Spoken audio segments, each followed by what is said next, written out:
Okay, so moving on to the scales.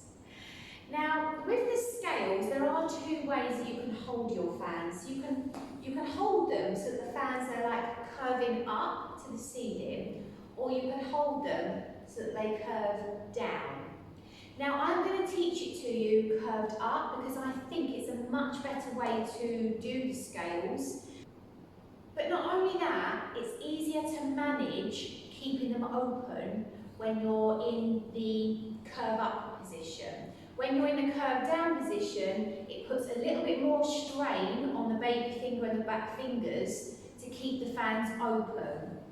So for that reason, certainly at this level, I'm going to teach it this way up, okay? So I'm going to teach it with the fans curving slightly to the ceiling. So the scales, nice and simple, think of it like normal scales, hands out to the side, fans nice and open and long, arms nice and straight, and you are just tipping your scales, yeah?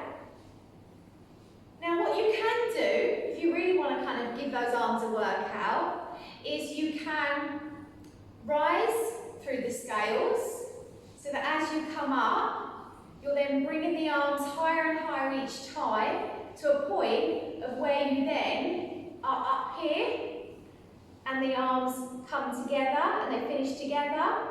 Also from there, you can reverse it, yeah? So you can even start up top, but you could flick, flick, flick, flick, and then you could start bringing the arms down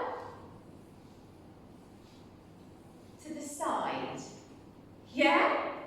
So, in a nutshell, you can start with the arms down, you can start with the arms up, or you can start with the arms out to the side. You can also create the movement, so you can go from one starting position to another, yeah? And how big you create that move is entirely up to you. You might choose to keep it small, you might choose to keep it long. But there you have it, there are your scales, okay? And don't forget, you can have your fans so that the fans tip to the ceiling or tip to the floor, but if you're not using bars to keep them open, it does make it a little bit easier to manage in terms of keeping them open if you go for that option.